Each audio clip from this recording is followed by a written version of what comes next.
Hello everyone. तो आज हम स्टार्ट करने जा रहे हैं मॉलिक्यूलर बायोलॉजी का लेक्चर नंबर 8। तो पिछले वीडियो में हमने अनुलेखन को पूरा का पूरा देख लिया था। ठीक है, अनुलेखन, अनुलेखन के चरण, उसमें क्या क्या होता है वो सारा देख के हमने एक ही वीडियो में अनुलेखन को कंप्लीट कर लिया था। अब अपन इस वीडियो में क्या स्टार्ट कर रहे हैं कि अनुलेखन है वो प्रोकैरियोटिक कोशिका में अलग होगा और यूकैरियोटिक कोशिका में अलग होगा। तो चलिए देखते हैं कैसे। तो सबसे पहला पॉइंट अगर हम देखें तो प्रोकैरियोटिक और यूकैरियोटिक में जब भी हम अंतर की भी बात करते हैं तो हम यही कहते हैं कि प्रोकैरियोटिक कोशिका में सुस्पष्ट केंद्रक नहीं पाया जाता और यूकैरियोटिक कोशिका में सुस्पष्ट केंद्रक पाया जाता है। तो केंद्रक अगर प्रोकैरियोटिक में अच्छे से मिलता ही नहीं है तो क्या होगा, अनुलेखन है वो किस में होगा, कोशिका द्रव्य में। यस, तो प्रोकैरियोटिक कोशिका में अनुलेखन है वो किस में होता है, कोशिका द्रव्य में। लेकिन यूकैरियोटिक कोशिका में केंद्रक में होगा, किस में होगा, केंद्रक में। क्योंकि हम जानते हैं जीन, डीएनए, गुणसूत्र ये सभी यूकैरियोटिक कोशिका में कहाँ मिलते हैं, केंद्रक में। हमने 11वीं क्लास में इसको अच्छे से पढ़ा है। तो कहाँ मिलते हैं ये सब, केंद्रक में। तो यूकैरियोटिक कोशिका में ये सारी क्रियाएं भी कहाँ पर होगी, केंद्रक में ही होंगी।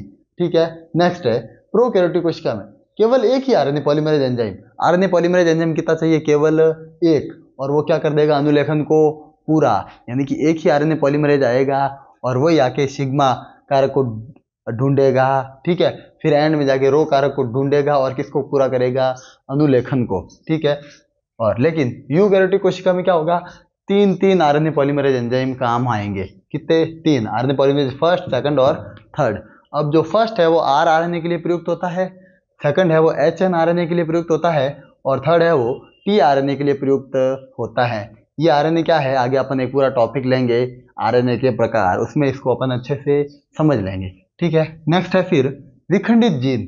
प्रोकैरियोटिक में विखंडित जीन होते हैं वो नहीं पाए जाते। तो प्रोकैरियोटिक कोशिकाओं में विखंडित जीन नहीं पाए जाते। ठीक है, यानी कि इसमें अनुलेखन में विखंडित जीन की कोई आवश्यकता नहीं होगी।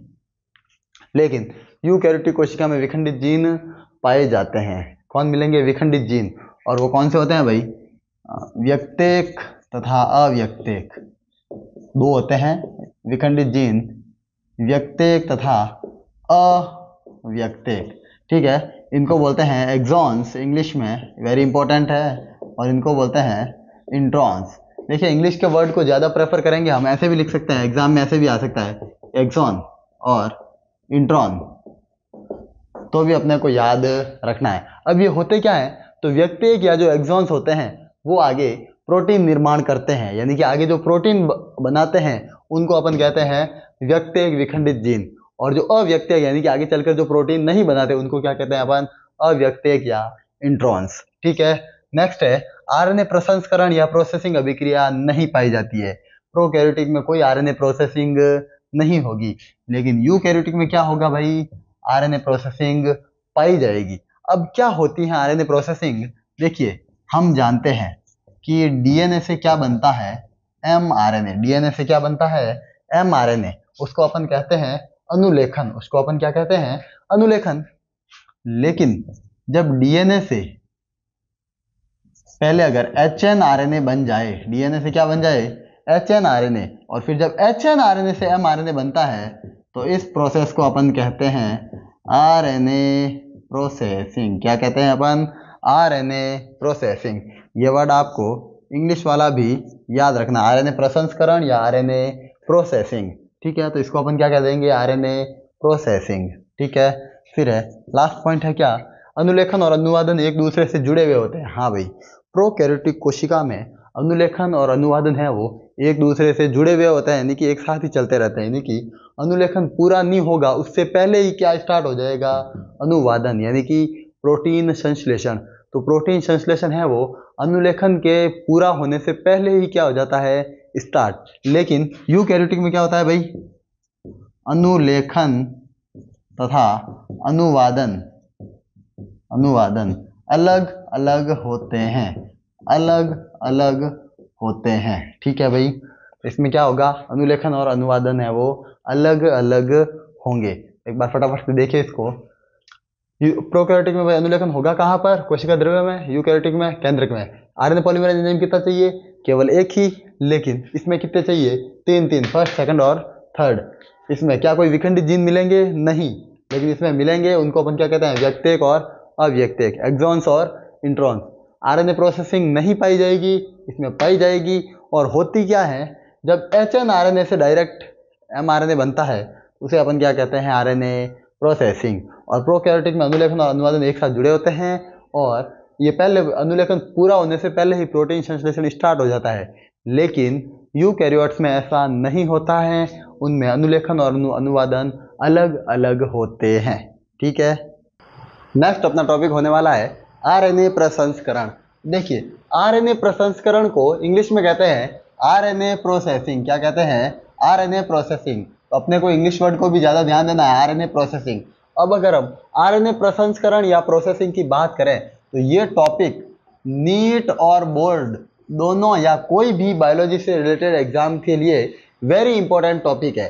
ठीक है, अब इसकी अगर हम बात करें तो देखिए, हमने जाना था प्रोकैरियोट्स में, हमने जब अनुलेखन को पढ़ा तो क्या था, सीधा सीधा डीएनए से एमआरएनए बन जा रहा था। लेकिन ये जो है वो केवल किस में होगी, यूकैरियोटिक कोशिकाओं में। तो आरएनए प्रसंस्करण जो अभिक्रिया है वो यूकैरियोटिक कोशिकाओं का विशिष्ट लक्षण है, यानी कि ये मोस्टली क्या यूकैरियोटिक कोशिकाओं में ही पाई जाती हैं। और हम जानते हैं यूकैरियोटिक कोशिकाओं में होगी तो ये संपन्न कहाँ पर होगी भाई, केंद्रक में। तो आपको ऑप्शन मिल सकता है आरएनए प्रसंस्करण कहाँ होती है, और 4 ऑप्शन दे देगा, केंद्रक, mitochondria, Golgi body, endoplasmic reticulum, कुछ भी। ठीक है, तो अपना आंसर क्या हो जाएगा भाई, केंद्रक। और अगर प्रोकैरियोटिक और यूकैरियोटिक या जीवाणु कोई भी ऑप्शन हो तो अपने को किसको सही कर देना है, यूकैरियोटिक को। ठीक है, अब देखिए क्या होता है, एक्चुअल में ये प्रोसेस होती क्या है कि जब डीएनए से हम जानते हैं जब एमआरएनए बनता है डायरेक्ट तो उसको अपन क्या कहते हैं, अनुलेखन। लेकिन यहाँ पर क्या होगा, ये भी होगा तो अनुलेखन ही, लेकिन यूकैरियोटिक कोशिकाओं में क्या होता है, डीएनए से पहले बनता है एचएनआरएनए और फिर आगे एचएनआरएनए से आगे क्या बनता है, एमआरएनए। ठीक है, इस और जब एचएनआरएनए से जब एमआरएनए बनता है तो इसे अपन क्या कहते हैं, आरएनए प्रोसेसिंग। तो इसी प्रक्रिया को अपन क्या कहते हैं, आरएनए प्रोसेसिंग। अब अगर हम बात करें एचएनआरएनए की फुल फॉर्म तो क्या हो जाएगा, हेटेरोजीनस न्यूक्लियस। ठीक है, वैसे ये इतना नहीं पूछा जाता है बट फिर भी अपने को फुल फॉर्म ध्यान रखनी है, न्यूक्लियस। और आगे आरएनए की फुल फॉर्म तो क्या हो जाएगी, राइबोन्यूक्लिक एसिड। ठीक है, या राइबोन्यूक्लिक अम्ल। अब देखिए, अब ये जो आरएनए प्रोसेसिंग है इसके 3 चरण होते हैं। कितने चरण, 3। अब 3 चरण कौन कौन से, आच्छादन, पुच्छन और समबंधन। ठीक है, हिंदी में नाम को अपन ज़्यादा अगर देखें तो कुछ समझ नहीं आ रहा होगा, लेकिन अगर हम बात करें इंग्लिश के नामों की, इसको बोलते हैं कैपिंग, इसको बोलते हैं टेलिंग और इसको बोलते हैं स्प्लाइसिंग। ठीक है, तो अब क्या होगा इसमें, सबसे पहले कैपिंग। कैपिंग का मतलब क्या है, कैप यानी कि हेड पे। तो हम जानते हैं कि जब भी कोई डीएनए या आरएनए होता है तो हेड पे 5' शिरा और 3' शिरा। तो सबसे पहले क्या होगा, कैपिंग में इस चरण में एक असाधारण न्यूक्लियोसाइड आएगा। कौन सा, एमजीटीपी। एमजीटीपी का मतलब क्या है, जीटीपी के साथ में कौन जुड़ा हुआ है, मिथाइल ग्रुप। तो इसकी फुल फॉर्म क्या हो जाएगी, मिथाइल। और एटीपी की फुल फॉर्म होती है एडिनोसिन ट्राइफॉस्फेट। तो जीटीपी की फुल फॉर्म क्या हो जाएगी भाई, ग्वानोसिन ट्राइफॉस्फेट। जीटीपी की फुल फॉर्म क्या हो जाएगी, ग्वानोसिन ट्राइफॉस्फेट। तो क्या होगा इसमें, मेथिल ग्वानोसिन ट्राइफॉस्फेट। तो एक असाधारण न्यूक्लियोसाइड आएगा एमजीटीपी और वो एचएनआरएनए के 5' सिरे पर जुड़ जाएगा। यहाँ पर एक एमजीटीपी आया और कौन से सिरे पे जुड़ गया, 5' सिरे पर। ठीक है, अब दूसरे चरण में क्या होगा, टेलिंग। टेलिंग का मतलब क्या है कि जो कुछ भी होगा वो पूंछ पे होगा। कहाँ पर होगा, पूंछ पे। तो इस चरण में क्या होता है भाई, 200 से 300 यानी कि 200 से 300 एडेनिन समूह आते हैं और स्वतंत्र रूप से यानी कि ऐसे ही एचएनआरएनए के 3' सिरे पर जुड़ते हैं। 3' सिरा कौन सा है भाई, पीछे। तो यहाँ पर 200 से 300 एडेनिन ग्रुप आएंगे और 3' सिरे पर जुड़ जाएंगे। कौन, एडेनिन ग्रुप। इस चरण को अपन क्या नाम देते हैं भाई, पुच्छन या टेलिंग। अब लास्ट स्टेप क्या है इसका, स्प्लाइसिंग या संबंधन। देखिए, स्प्लाइसिंग वेरी इंपॉर्टेंट टॉपिक है, नाम से भी पूछा जाता है इसमें क्या होता है। इसमें देखिए क्या होगा, अव्यक्तिक जो है वो तो अलग हो जाएंगे एचएनआरएनए से, और व्यक्तिक है वो एक निश्चित क्रम में आपस में जुड़ जाते हैं। अव्यक्तेय का मतलब क्या है भाई, एक्सॉन्स, और व्यक्तेय का मतलब क्या है, सॉरी व्यक्तेय का मतलब है, हाँ यस करेक्ट करेक्ट, व्यक्तेय का मतलब है एक्सॉन्स और अव्यक्तेय का मतलब है इंट्रॉन्स। तो जो इंट्रॉन्स होंगे जो अव्यक्तेय है, यानी कि आगे चलकर जो प्रोटीन बनाने में हेल्प नहीं करते या जो प्रोटीन नहीं बनाते, वो तो अलग हो जाएंगे, और व्यक्तेय है वो निश्चित क्रम में आकर जुड़ जाएंगे आपस में। ठीक है, तो ये 3 चरण है इसके, कैपिंग, टेलिंग और स्प्लाइसिंग। और इन तीनों चरणों से ही इस प्रकार H N R N A से एम आर एन ए बन जाता है। क्या बन जाता है भाई, एम आर एन ए। तो इसी को अपन क्या कहते हैं, आर एन ए प्रोसेसिंग या आर एन ए प्रसंस्करण।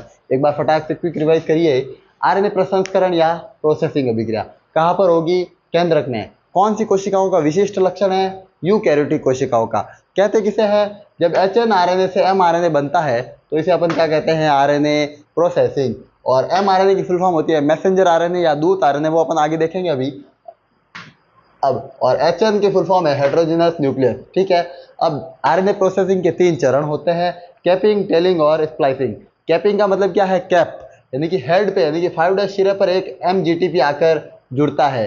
और एमजीटी का फुल फॉर्म क्या हो जाता है भाई, मेथिल गुआनोसिन ट्राइफॉस्फेट। ठीक है, और कौन से सिरे पर आएगा, 5' सिरे पर। पुच्छन में क्या होगा, 200 से 300 एडेनिन समूह आएंगे और स्वतंत्र रूप से H N R N A के 3' सिरे पर, यानी कि पिछले सिरे पर आकर जुड़ जाएंगे। यानी कि पहले में टॉप पे एमजीटीपी आया, दूसरे में जो एडेनिन समूह आया, और थर्ड में क्या हो जाएगा, इंट्रॉन सारे हट जाएंगे और एक्सॉन्स आके सारे जुड़ जाएंगे आपस में। यानी कि अव्यक्तेय हट जाएंगे और व्यक्तेय आकर जुड़ जाएंगे, और इस प्रकार आगे H N R N A से क्या बन जाता है, एम आर एन ए। तो यही अपना टॉपिक है, आर एन ए प्रोसेसिंग।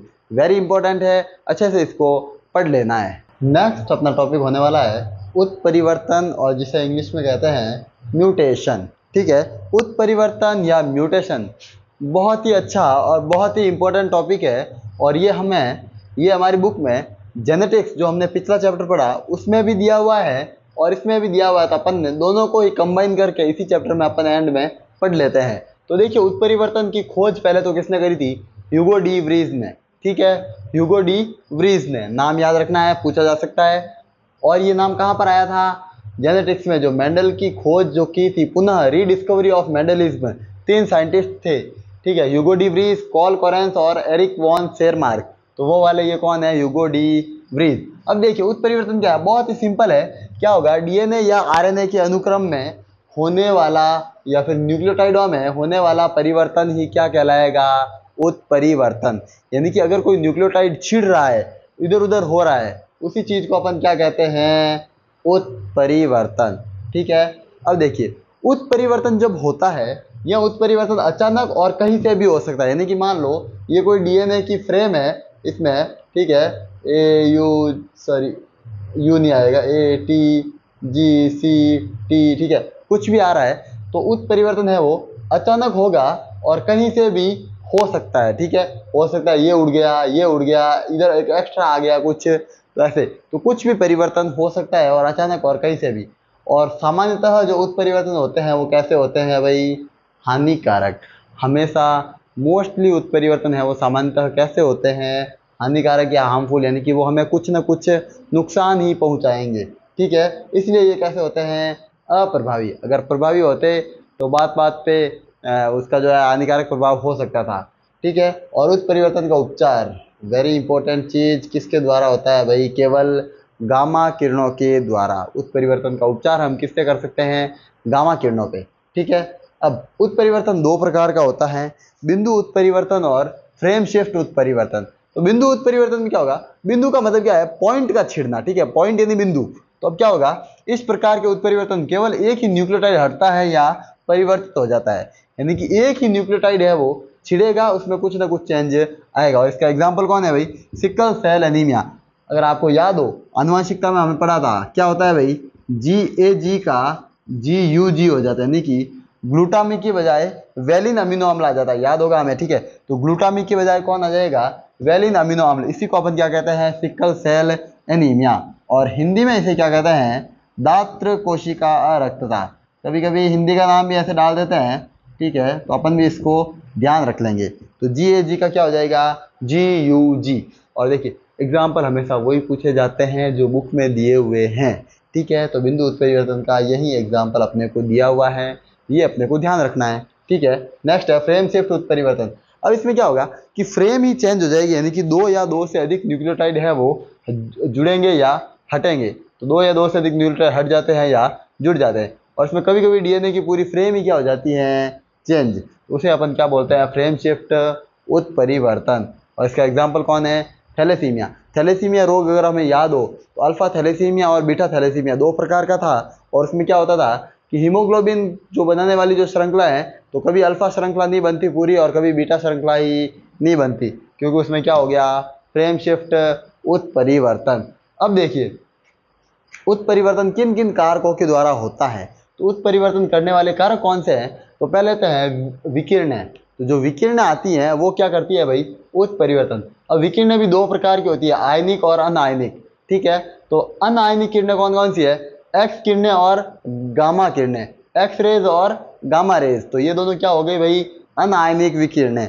और आयनिक विकिरणें कौन सी हो जाएगी, यूवी रेज या यूवी किरणें। इसको क्या बोलते हैं, अल्ट्रावायलेट या पराबैंगनी किरणें। यूवी रेज को क्या बोलते हैं, पराबैंगनी किरणें, ठीक है। अब नेक्स्ट है कीटोइनॉल चलावयता। इसको अपन आगे केमिस्ट्री में पढ़ेंगे। चलावयता क्या होती है, टोटोमेरिज्म होती है, ठीक है। तो कीटोइनॉल की जो चलावयता है उसके कारण भी क्या हो सकता है, उत्परिवर्तन। और एलिल मेथिल सल्फोनेट के कारण भी उत्परिवर्तन हो सकता है, ठीक है। ये एग्जाम्पल्स अपने बुक के हैं, अपने को ध्यान में रखने हैं। ये छोटा सा टॉपिक था अपना उत्परिवर्तन। अब देखिए गामा किरणें उत्परिवर्तन कर भी रही है और इलाज भी किसके द्वारा हो रहा है, गामा किरणों के द्वारा ही। यानी कि अगर गामा किरणें अगर अति में हो रही है तो उससे क्या हो सकता है, DNA में उत्परिवर्तन। लेकिन अगर उसका ट्रीटमेंट भी करवाना है तो भी हमें किसका उपयोग करना पड़ेगा, गामा किरणों का, ठीक है। ओके, तो मिलते हैं अपन अपने नेक्स्ट वीडियो में, तब तक के लिए बाय।